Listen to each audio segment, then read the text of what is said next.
सरल वैदिक भाषा व्याकरण की इस कक्षा में आप सबका बहुत बहुत स्वागत है। आज हम लोग अष्टादश आख्यातिक विभक्ति पर चर्चा करेंगे।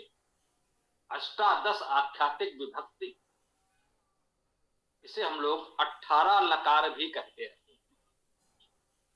पुस्तक प्रकाशन से पूर्व भी दशकों तक इस प्रणाली पर हम लोगों ने कार्य किया, कक्षाएं करी। व्यवहारिक रूप से जो भी संभव हुआ, जो लोग मिले उनके साथ कक्षाएं चलाई गई और दीर्घ अनुभव के पश्चात ये पुस्तक इस रूप में प्रस्तुत हो सकी।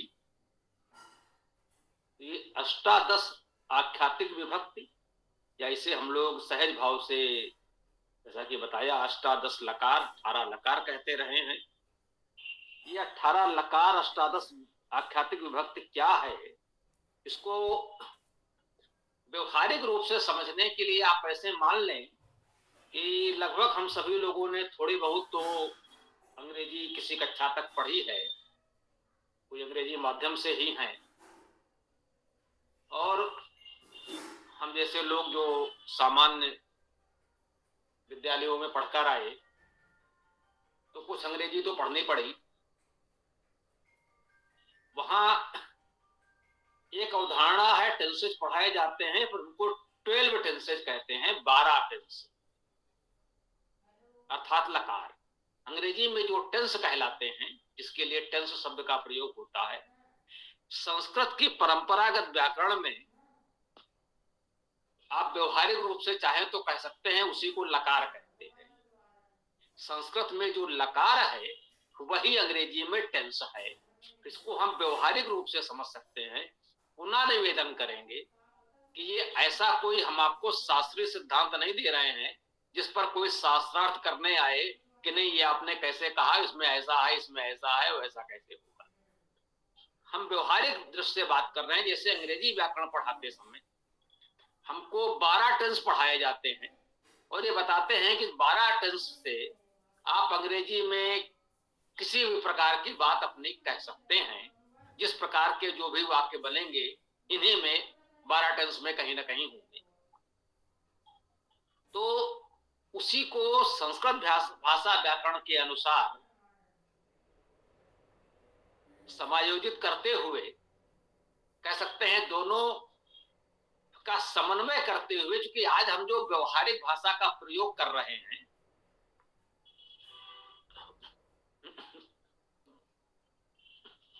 उसमें जिस प्रकार के वाक्यों का प्रयोग हमें करना पड़ रहा है या हम सहज भाव से बोलचाल में करते हैं, उनमें उसका कुछ महत्व है। यद्यपि यह भी सत्य है कि बहुत तार्किक बात की जाएगी तो अंग्रेजी के 12 लकार या 12 टेंसेज में सब उतने तर्क संगत उचित नहीं भी हैं हमारे लिए। हम यहाँ अंग्रेजी पढ़ भी नहीं रहे हैं, केवल संदर्भ इतना दिया कि जैसे वहां एक प्रकार से हमको 12 टेंस 12 लकार पढ़ा दिए जाते हैं और वो उस हिसाब से हम उस भाषा के विभिन्न प्रकार के वाक्य बना लेते हैं, वैसे ही संस्कृत भाषा में हम लोगों ने ये अष्टादश लकार 18 लकार विकसित किए। ये 18 लकार जब हम सीख लेंगे तो अंग्रेजी वाले 12, उसके अतिरिक्त जो अपनी बोलचाल की हम लोग भाषा में प्रयोग करते हैं, वो संस्कृत के परंपरागत जो है वो तो आ ही गए।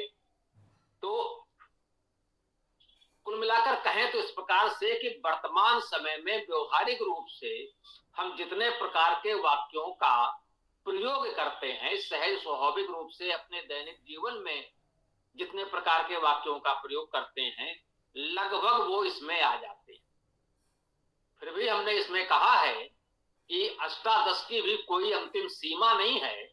इसके अतिरिक्त अन्य प्रकार के वाक्य भी संस्कृत में बन सकते हैं और उसके लिए उचित विधि विधान परंपरागत व्याकरण में उपलब्ध तो हैं। इतना अवश्य है कि परंपरागत संस्कृत व्याकरण की जो भी पुस्तकें अब तक हमने आपने पढ़ी पढ़ाई हैं, उनमें कहीं भी इस रूप में वर्णन नहीं है कि वहां इस तरह से बताए जाते हों। वहां व्याकरण के प्रयोग के दृष्टि से वर्गीकरण किया गया है कि व्याकरण में जो विभक्त प्रत्यय आदि लगते हैं वो कितने प्रकार के लगते हैं, उस रूप में बताया गया है। हम अपने मनोभाव को किस किस रूप में कैसे कैसे व्यक्त करते हैं, उस रूप में वर्गीकरण सामान्यता नहीं बताया गया। बात वही है, केवल कहने के तरीके का अंतर हो सकता है। बात वो सारी है संस्कृत व्याकरण में पढ़ाई गई है, बताई गई है, हम सब ने पढ़ी है।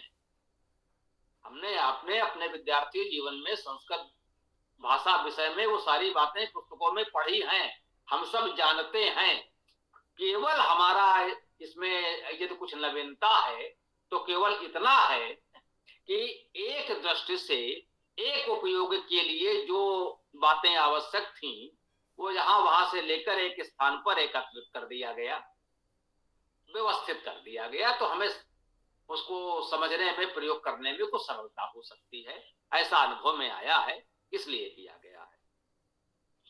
तो आइए इसको समझने का प्रयास करें, आज जितना हो सकेगा इसमें से करेंगे हम लोग।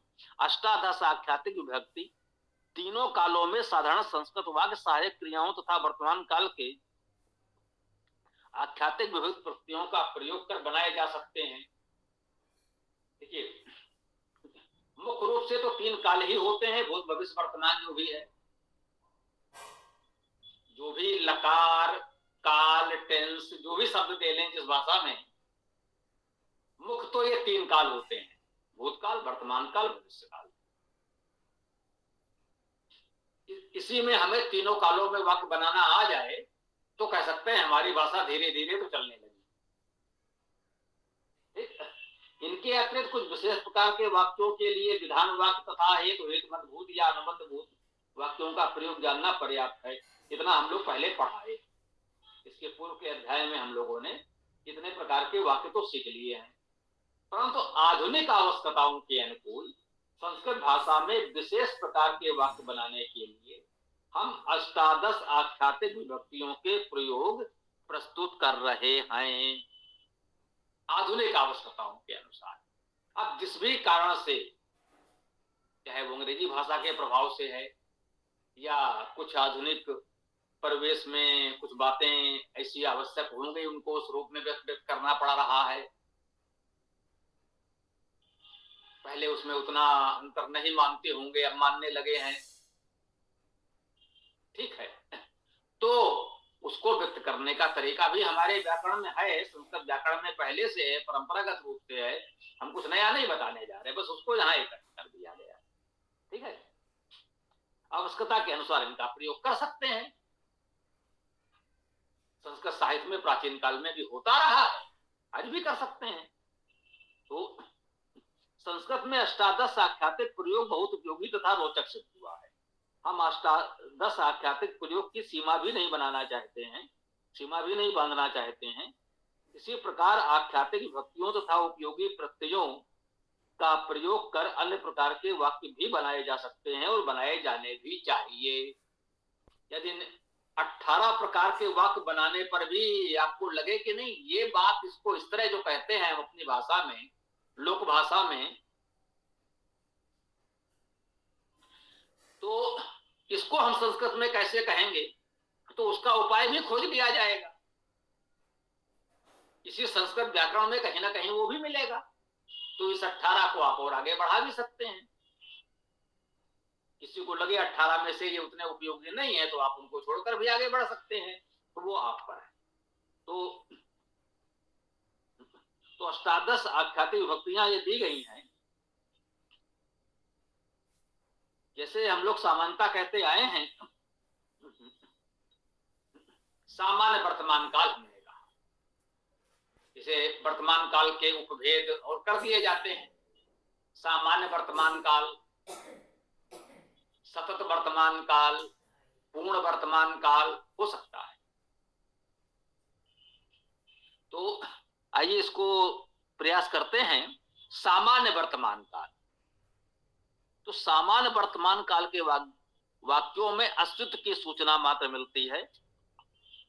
इन वाक्यों में उपस्थिति के अतिरिक्त किसी क्रिया या कार्य के होने का बोध नहीं होता है। भाषा भाषा वाक्यों में सहायक क्रियाएं है, हैं, हूं, हो आदि का प्रयोग होता है।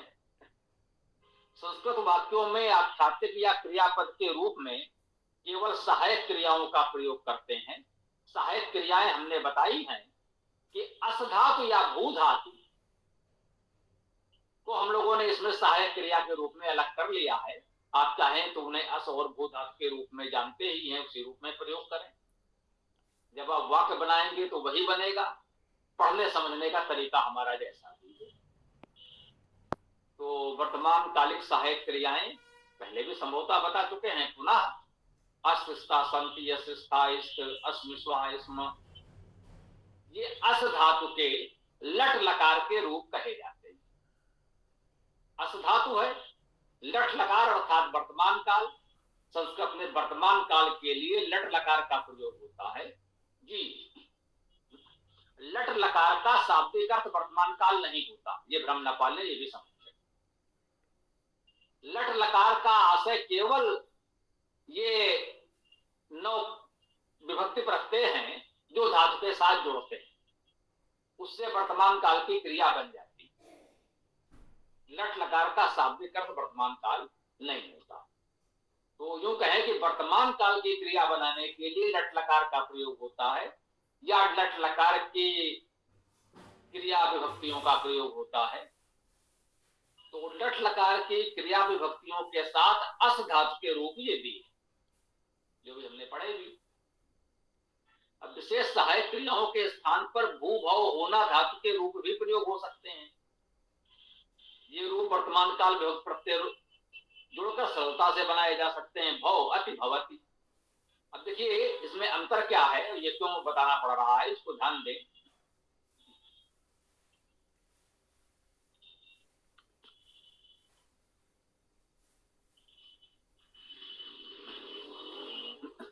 देखिए अब आपको ये रूप दिखने भी लगे, यदि अस धातु मानेंगे तो अस से अस्त बन जाना तो समझ में आता है। चलिए ती जुड़ गया, वहां अति बताया गया था और ये कहा गया था ये आ का लोप हो सकता है, हो गया, कोई बात नहीं। क्यों हुआ, कैसे हुआ, वो बात की बात है। अति में ती तो दिख ही रहा है और आ का लोप हो सकता है, ये बताया था, ठीक है। अब द्विवचन में स्था आया, इसमें विभक्त प्रत्यय तो छोड़िए, धातु के आ का भी लोप हो गया। बहुवचन में भी वही हाल हुआ, संति है, अस धातु है तो अस धातु के ही आका लोप हो गया। जब धातु के ही आका लोप हो जाए तो हम कैसे कहें ये उसी धातु के रूप हैं। तो इसीलिए हमने कहा इसको सहायक क्रिया के रूप में यदि आप स्मरण कर लें, समझ लें तो सरलता होगी। यदि अस धातु के रूप बनाना चाहेंगे तो कठिनता होगी, क्योंकि जब अस ही नहीं मिलेगा तो उसमें हम विभक्त प्रत्यय क्या जोड़ेंगे। तो पहले तो धातु मिले तब तो हम उसमें प्रत्यय जोड़ें, विभक्ति जोड़ें। जब धातु ही नहीं है तो विभक्त प्रत्यय जोड़ें किसमें। तो इसलिए कहा कि इसको यदि सहायक क्रिया के रूप में स्मरण कर लें तो अधिक उपयुक्त है। अस धातु के रूप में समझना इसे थोड़ा कठिन हो सकता है। बात वही है, प्रयोग हमें वही करना है जो उसमें लिखा है, अस्ति असि अस्मि आदि प्रयोग तो यही करने हैं। अब उसको कैसे समझा जाए ये तरीका केवल अपना अलग अलग हो सकता है, जो जिसको उपयुक्त लगे। और ये बताइए अस वाले में ये जो आई ये समस्या, अस धातु नहीं दिख रही है, सहायक क्रिया के रूप में जान लें तो ठीक है, अन्यथा भू धातु के प्रयोग कर लें, उसमें तो विभक्तियां यथावत लगती चली जाती है, बहुत सरल हो जाता है। बहुत भवता भवंती आदि वो तो सरलता से बन जाता है। तो ध्यातव्य संस्कृत व्याकरण में अस्त्यादि सहायक क्रियाओं को अस धातु का रूप माना जाता है तथा अस तथा भू धातुओं को समानार्थी माना जाता है, ये बिल्कुल सही है। तो अस तथा भू का अर्थ होना ही है, दोनों का एक ही अर्थ है। तो अस्त्यादि सहायक क्रियाओं के स्थान पर भवत आदि भू धातु के रूपों का प्रयोग भी संस्कृत साहित्य में होता रहा है, यह व्याकरण के अनुसार शुद्ध है। यदि अस्ति अस्ति आदि समझने में कठिनता है तो आप भू से भवती आदि समझ लें, सरलता से हो जाएगा, उसके स्थान पर प्रयोग कर सकते हैं। इसे कोई भी किसी व्याकरण के नियम से अशुद्ध नहीं कह सकता। भले ही वो विद्युता दिखाने के लिए कहे कि हम इसके इस प्रकार के रूपों का प्रयोग कर रहे हैं, तुम करके बताओ। बोले हमें कोई आवश्यकता नहीं, हम भूखे प्रयोग कर लेते हैं, दोनों का अर्थ एक ही है।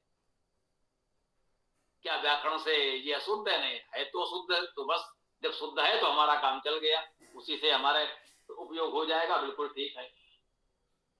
तो ये अभी हम लोगों ने सामान्य वर्तमान काल की बात की। दूसरा है स्वभाव वर्तमान काल। अब देखिए, ये सामान्य वर्तमान काल हम भाषा में प्रयोग करते हैं। ये मेरा घर है, ये मेरा भाई है, ये पुस्तक है,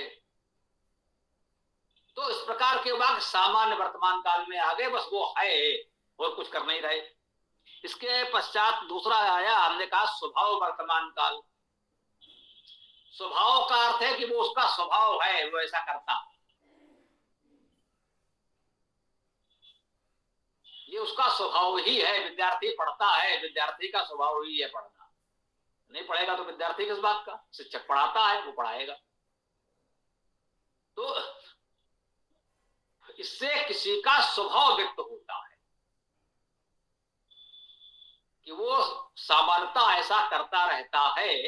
इस प्रकार के वाक्य जब बनेंगे तो ये स्वभाव वर्तमान काल में आएंगे। भाषा में हम लोग कहते हैं ता है, ती है, ते है, ते हैं, ते हो, ता हूं आदि का प्रयोग होता है, हम लोग प्रयोग करते हैं। अब संस्कृत वाक्य रचना कैसे करेंगे? इसमें इस प्रकार के वाक्यों में स्वभाव वाक्यात्मक वर्तमान काल के विभक्त प्रत्ययों का प्रयोग करते हैं। इसको परंपरागत व्याकरण में लट लकार कहते हैं। जैसे उदाहरण के रूप में कहा गया है, सा विद्यालयम गच्छति, वह विद्यालय जाता है। ता है, वह विद्यालय जाता है, विद्यालय में पढ़ता है, खेलता है, लिखता है। तो ये इससे उसका स्वभाव व्यक्त होता है कि वो सामान्यता ऐसा करता है, ये उसके स्वभाव में है। पढ़ना, लिखना, खेलना, ये स्वभाव में है। तुम कहते हैं पढ़ता है, वह लिखता है, वह खेलता है, वह ये कार्य करता है, वो ऐसा कार्य करता है, तो ये स्वभाव उसका व्यक्त होता है। इसे हम लोगों ने स्वभाव वर्तमान काल कहा। भूतकाल में भी यही सब है। तो अब ये स्वभाव आध्यात्मिक वर्तमान प्रत्यय हम जान लें। जैसे अब तक तो हम लोग जान भी चुके हैं। जैसे अभी कहा था सहायक क्रियाओं में भू धातु के प्रयोग, भू अति भवति, तो पहले भी हम लोग इसकी चर्चा कर रहे हैं वर्तमान काल के संदर्भ में। तो अति यथा, अंत यश यथा, अथ, आम यावा, आमहा, ये जुड़ता चला जाएगा। भू में जोड़ेंगे तो भवत भवता भवंत बन जाएगा, पठ में जोड़ेंगे पढ़त पढ़ता पढ़ंत बन जाएगा, लिख में जोड़ेंगे लिखत लिखता लिखंत बन जाएगा। ये किसी भी क्रिया में इन प्रत्ययों को जोड़ते जाइए, स्वभाव वर्तमान का रूप बनता चला जाएगा। ठीक। अब इसके पश्चात तीसरा है सतत वर्तमान काल।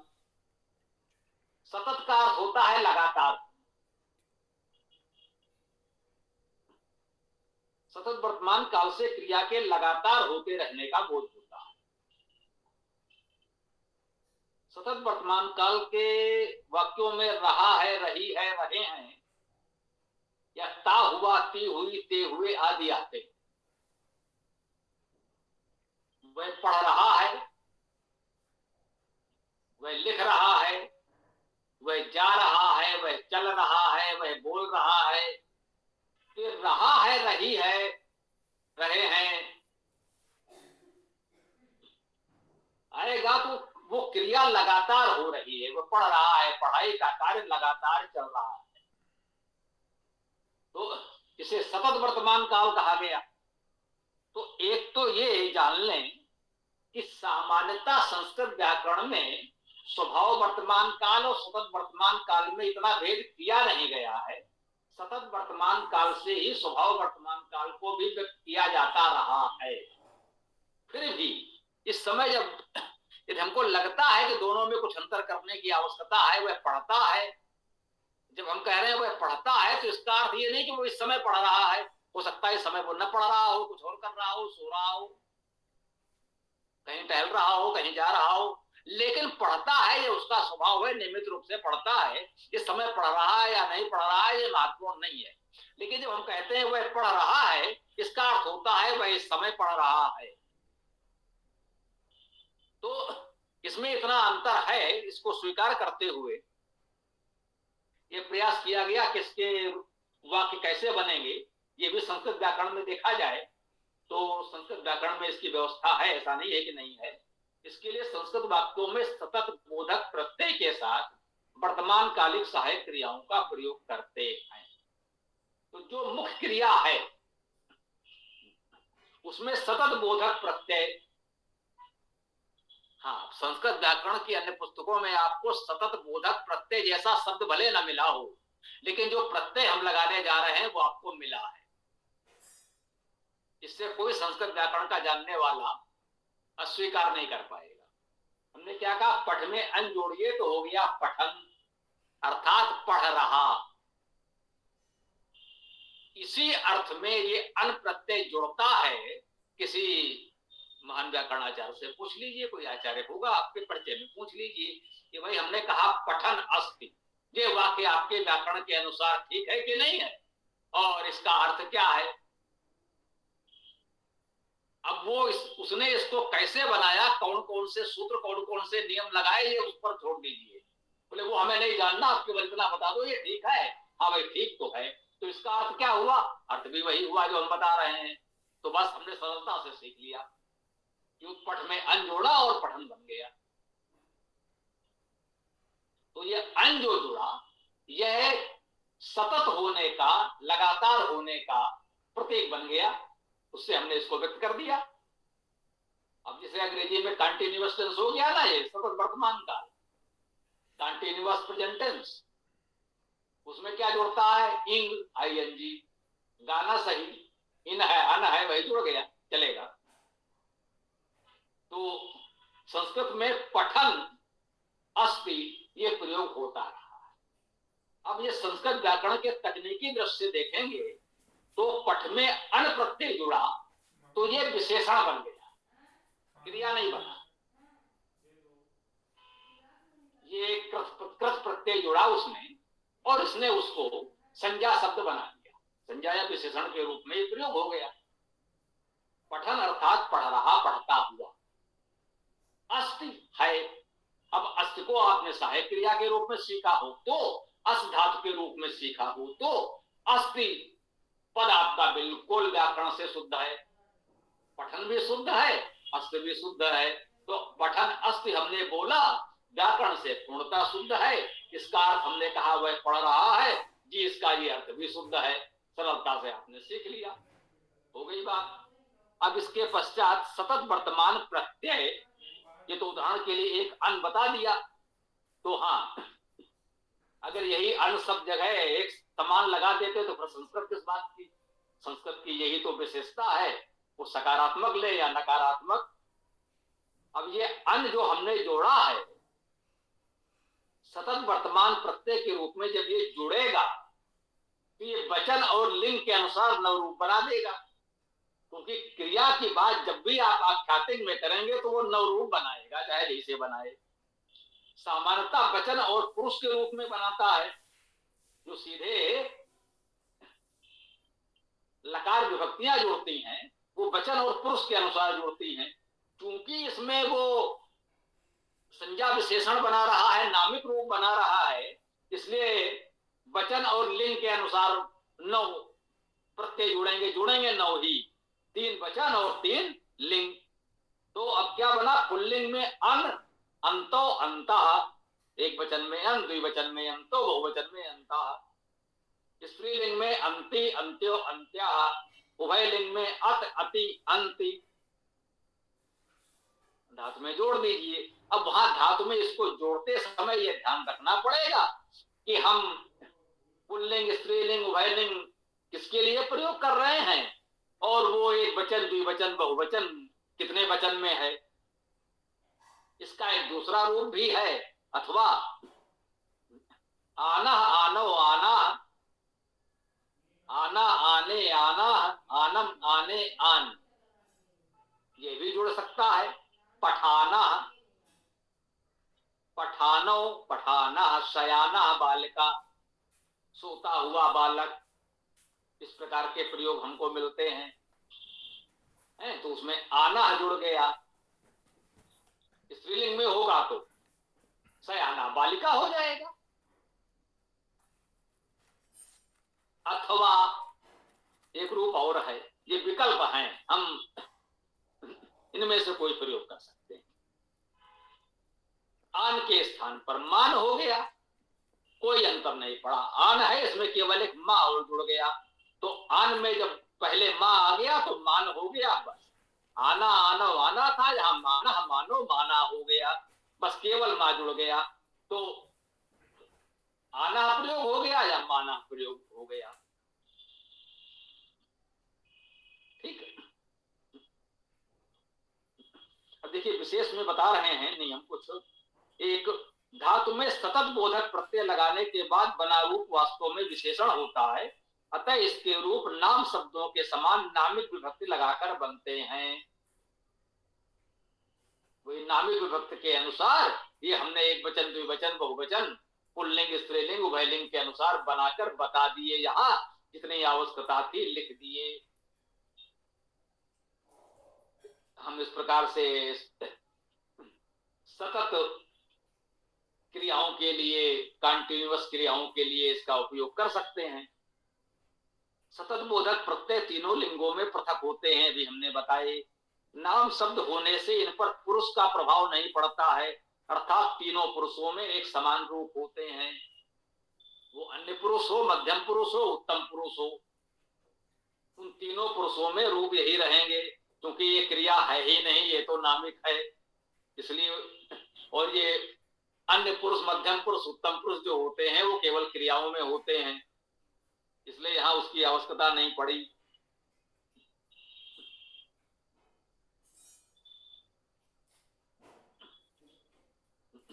चौथा नियम देख लें, परस्मय पदी धातुओं में अन, ये तीन प्रकार के ऊपर बताए थे ना, तो कह रहे हैं परस्मय पदी धातुओं में अन आदि तथा आत्मनेपदी धातुओं में आना आदि प्रत्यय जोड़ने की परंपरा है।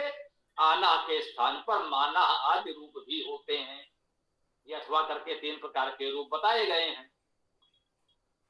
आन आन मान के अर्थ समान, अतः सरल संस्कृत व्याकरण में विकल्प के रूप में सभी धातुओं के साथ अन आन मान आदि प्रत्यय जोड़कर प्रयोग कर सकते हैं। इतने सूक्ष्म उसमें न जाए, ये आत्मनेपदी, परस्मैपदी, ये वाले वो वाले, इसलिए हमने अथवा लगाकर विकल्प दिए हैं। सहज भाव से जहां जो ठीक लगे वो जोड़ते चले जाएं, और उसके लिए यही बड़े से बड़े व्याकरणाचार्य भी मानते हैं कि अंततः जो शिष्टजनों के प्रयोग हैं वही आपके लिए मार्गदर्शक होते हैं। अर्थात जब आप पहले के साहित्य का अध्ययन करते हैं, जब आप वेद का स्वाध्याय करें, रामायण पढ़ें, महाभारत पढ़ें, कालिदास आदि के काव्य पढ़ें, तो जो प्रतिष्ठित विद्वान साहित्यकार हैं उन्होंने जो लिखा है उसको जो आप पढ़ेंगे तो पढ़ते पढ़ते अभ्यास से वो भाषा आपकी अपनी हो जाती है। फिर आपको नियम नहीं सोचने पड़ते, स्वतः आपको लगेगा कि यहाँ पर आन लगेगा कि मान लगेगा, क्या लगाना है, वो भीतर से आपके अंदर स्वतः आएगा और वही सही होगा। इतनी सी बात पर इसमें आन है या मान है, आपको व्याकरण की पोथी पलटने की आवश्यकता नहीं होगी। अर्थ समान है सब कुछ है, आप जहां चाहे सहज भाव से बोलचाल में उपयोग करें। धीरे धीरे जब आप विद्वान साहित्यकार हो जाते हैं, साहित्य को पढ़ते पढ़ते उस स्तर पर पहुंच जाते हैं, तो ये सहज भाव से जैसा भी है वो आने लगता है। और वही बात है, फिर जो उन्होंने लिखा है वो हमारे लिए प्रमाण है। जब आप उस युग हो जाएंगे तो आप जो लिख देंगे वो दूसरों के लिए प्रमाण होगा। बस यही परंपरा है।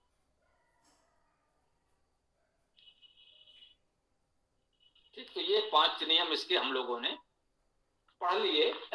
तो ये विशेष में 5 नियम ये पढ़ने के पश्चात यूं कहें कि ये वर्तमान काल के 3 हम लोगों ने पढ़ लिए।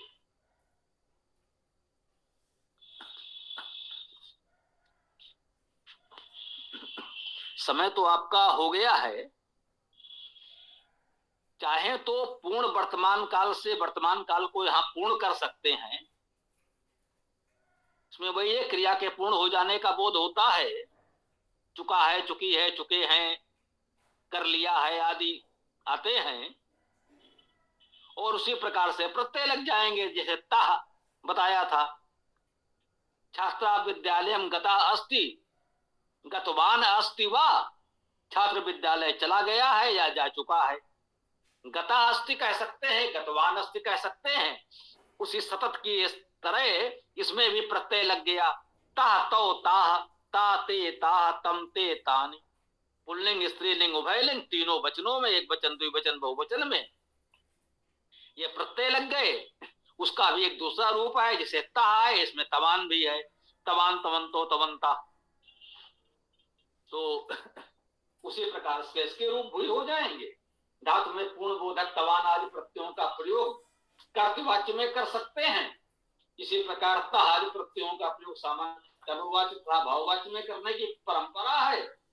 परंपरा के अनुसार ता आदि प्रत्ययों का प्रयोग कर्मक धातुओं और गति अर्थ वाली धातुओं में कर्तवाच्य में भी कर सकते हैं। परंपरा के अनुसार भी इन पूर्ण बोधक प्रत्ययों आदि तथा तवान आदि का प्रयोग समझना सरल है, तो पालन कर सकते हैं। न समझ में आए तो जैसा चाहें प्रारंभ में प्राथमिक स्तर पर कर सकते हैं, वो तो हम कहते ही हैं। सरल संस्कृत में विकल्प रूप में ता अथवा तवान आदि का प्रयोग सुविधा के अनुसार सर्वत्र कर सकते हैं। और परंपरागत संस्कृत व्याकरण में ता तवान आदि को भूतकालिक प्रत्यय माना गया है। कार्य पूर्ण हो जाना उसके भूतकाल में होने का सूचक है, अतः मान्यता भी उचित ही है। तो जैसे सतत के प्रत्यय थे, वैसे ये पूर्णकालिक प्रत्यय हैं, जिसे अंग्रेजी वाले परफेक्ट टेंस कहते हैं। तो ये चार प्रकार के वर्तमान काल आज हम लोगों ने एक प्रकार से पूर्ण कर लिए। कल हम लोग और आगे बढ़ेंगे। तो अब आप लोग वेदाष्टक का पाठ कर लें, फिर हम लोग वेद की चर्चा करें।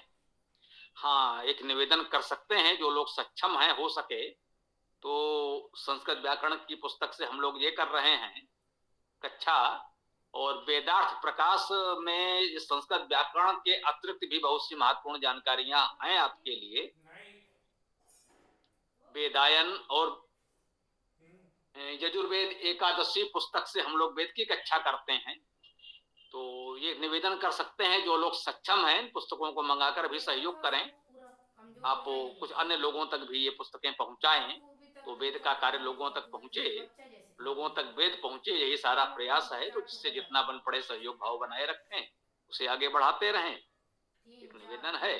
अब आप लोग अपना वेदाष्टक का पाठ कर सकते हैं, फिर संस्कृत मंत्र व्याख्या करेंगे। ऋग्वेद प्रथम मंत्र।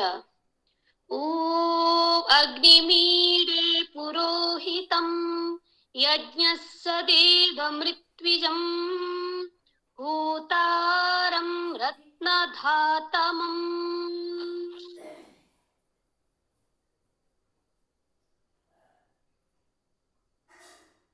ऋग्वेद अंतिम मंत्र। ओम समानि वा आकुति समान हृदयानि वा समानम अस्तु वो मना यथा वा सुसह अस्ति। ओम सामवेद प्रथम मंत्र। अग्ने आयाहि वीतये गृणानो हव्यदातये निहोता सत्सिवर्हिषि। ओम खम ब्रह्म। सामवेद अंतिम मंत्र। ॐ स्वस्ति नः इन्द्रो वृद्धश्रवाः स्वस्ति नः पूषा विश्ववेदाः स्वस्ति नः तार्क्ष्यो अरिष्टनेमिः स्वस्ति नो बृहस्पतिर्दधातु। अथर्ववेद प्रथम मंत्र। ओम ये सप्ताह पर्यन्ति विश्वारूपाणि बिभ्रता वाचस्पति वलातेषां तन्नो अद्य दधातु मे। ओ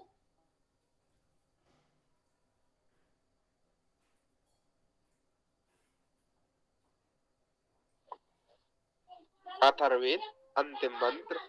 ओम पनायम ततस्विना कृतं वाम वृषभो दिवो रजसा पृथिव्या सहस्रम संसा उत एकविष्टो सर्वान् इत्तान् उपयाता पिबध्य।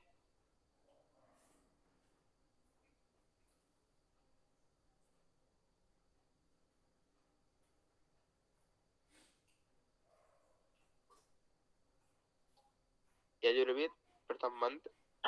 ओम इसे त्वा ऊर्जेत्वा वैवाहिस्त देवो वा सविता प्रार्पयतु श्रेष्ठतमाय कर्मणे आप्यायध्यम् अगन्या इंद्राय भागम् प्रजापति अनमीवः अयक्षमः पाव इस्तेन ईसदमा अगसंसो ध्रुवा अस्मिन् गोपतो स्यात् बह्वी यजमानस्य पशून् पाहि।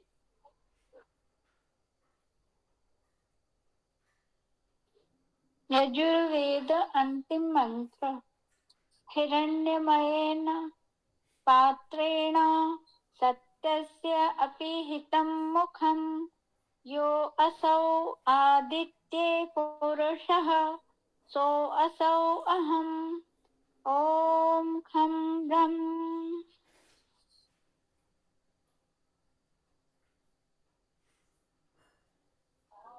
जी चंदन जी आपने हाथ उठाया है, आप कुछ कहना चाहते हैं?